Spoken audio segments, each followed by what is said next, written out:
Austin, Texas, Alex Jones.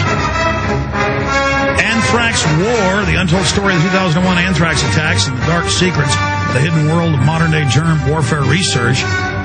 We have two amazing investigative journalists with us who made this film. I tried to read their whole bios. We've run out of time, but Bob Coen is a filmmaker, journalist, and war correspondent whose work is always focused on uncovering hidden truths. He was based in Africa for 15 years. I'd like to get him on, just talk about those adventures and perspective. And was a correspondent for CNN International. And he has received major prizes for Best Television War Correspondent for reporting from Liberia. He was also made award-winning films, which include Mozambique, The Struggle for Survival, Angola, Triumph and Tragedy, and Blood and Memory has been broadcast on CNN International, National Geographic, PBS, and Channel 4 UK, among others. He is also a consultant to the United Nations in conflict zones and humanitarian emergencies. Eric Nadler is an author, TV producer, and filmmaker. He has written for Rolling Stone, Mother Jones, Harper's, New Republic, and has had his films been featured in PBS, Sundance Channel, Court TV, United States, and broadcast internationally. He's produced several PBS frontline programs, including BCCI, Bank of Crooks and Criminals. Got to get him on about that, Clark Clifford. And The Secret Arming of Saudi Arabia, his theatrical film. And it just goes on and on. I got to have you guys on repeatedly, obvious, because, I saw your film, liked it, and then, read the work you've done, but this is really exciting. All right, I'm going to shut up. Let's get into how you made the film, why you made it, and what it covers. This is quite a story.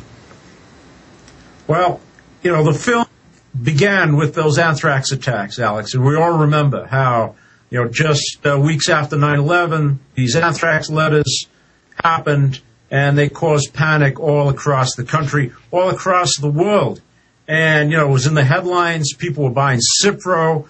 And then after about 2 months or so, it started fading. The FBI started focusing on one culprit, and nothing seemed to be happening with the FBI investigation. And we were convinced that to really understand the anthrax attacks, we had to take a look at this world of germ war research here in the United States and internationally. And that's what we did with this film. We started looking into this secret world of germ weapons to try and understand the anthrax attacks. Again, that voice or that person you see at prisonplanet.tv is Bob Coen. Eric, obviously you already knew Mr. Coen. You got into this the same way, or how did you guys approach this? Obviously you learned more as you investigated, or were you aware of this when you got into it, the darker ramifications? Well, Bob and I had a personal relationship for many years in terms of years ago there was a PBS program called South Africa Now. In the final days of the apartheid regime, a few network producers got together and were very concerned how that censorship restrictions were being put on American networks, and thus the actual coverage of the South African situation as the white regime collapsed really fed less and less into the network news budget. And there were some people who got together and said to PBS, can we get together and keep the South Africa issue on the front lines? And that's where I met Bob. Bob was a great correspondent for CNN, and I was a freelance journalist here in the United States. When it came time for the anthrax attacks, it struck me in a very deep position. I had never seen a more serious story disappear so quickly from the mainstream news media without much questioning. In other words, everyone talked about 9/11. Yes, that was the most serious story you could ever do. And there were anniversaries about 9/11 and beautiful documentaries with shining lights into the sky. But when it came to the anthrax attacks, there was silence. And the anthrax attacks, as we say in our film, Anthrax War, was a 1-2 punch against the Republic.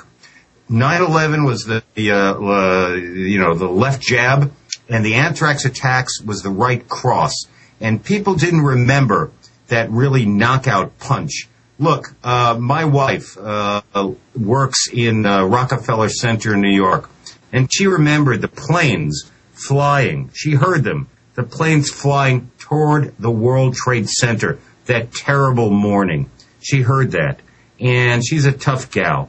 But where she really lost it was when they opened up anthrax envelopes in the media center next door to her. And she screamed to me over the phone. The first time I heard this tough feminist lawyer woman scream to me, Eric, we gotta buy Cipro.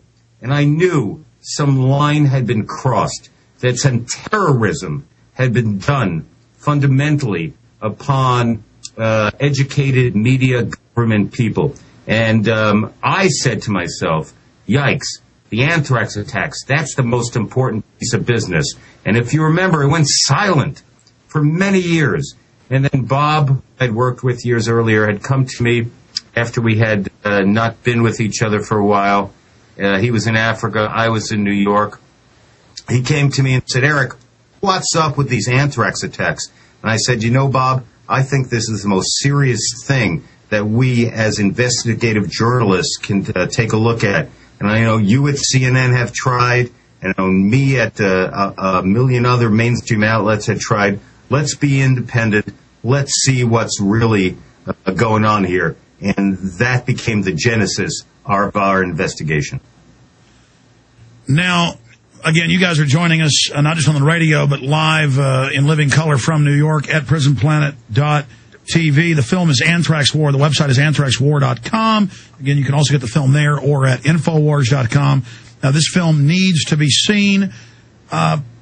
Gentlemen, let's start getting into the evidence of this being a cover-up, but just briefly mentioning what happened at that time. I was obviously glued to television and radio, covering the 9/11 attacks myself, and 9/11 kind of built its peak of hysteria, and then suddenly the anthrax, and for a week or two, it was as big as the 9/11 attacks, and they were taking over the Capitol and the federal government. The executive was ordering the Capitol evacuated, which was a violation of the separation of powers, and Democratic enemies were getting sent anthrax, and people that had taken photos of the Bush daughters in Austin falling down on each other drunk in a provocative pose were getting the letters, and it was clearly meant to blame it on Muslims, and the FBI said, this is run-of-the-mill, no big deal, but I had bioweapons experts on saying this is incredibly deadly. Only Russia, the United States, and England can make it this deadly. Then it turned out it was the super miniaturized with the bentonite, magnetized. I mean, it was the special, sci-fi grade U.S. signature. And of course, the film covers that. And then the different patsies, and then murdering a patsy. And they finally got a patsy they could shut up because the last two patsies were proven innocent. So let's go over that. But I mean, you guys are journalists, TV guys. You were there at the time. Wasn't for a week or so the anthrax as big as 9/11, and then it's like it never happened. Absolutely. I mean, this was our sort of scariest nightmare come to life, the attack of invisible germs. This is something we could not see. These were, who sent it? It went through the mail. This was an attack against all of us because it was sent through the mail. This could have gone to everybody. And it was everybody gets the mail, the perfect psychology. Go ahead. Yeah. And in some ways, it also fed on our fears that had been tickled, let's say, by so many of these Hollywood movies about, bio attacks. But here was, real life. And it caused huge panic across the U.S., across the globe. There were copycat attacks. Cipro, this antibiotic that was the treatment for anthrax. Their stocks went through the roof. People were buying Cipro. But as you said, Alex, after a couple of weeks of being in the headlines, the story faded. The FBI announced it had this huge investigation, but it's pretty quickly seemed that investigation was not going anywhere. I mean, they had a so-called person of interest, this Army scientist by the name of Stephen Hatfield, and very early on, the FBI were convinced that they could blame it on one person. There was a lone gunman. There was just one person behind this. And that's one of the things that we decided to look at. We said, well, actually, it's much bigger than this. We've actually got to look at this from an international perspective because, the kind of anthrax that was sent, especially to Congress, was very, very sophisticated.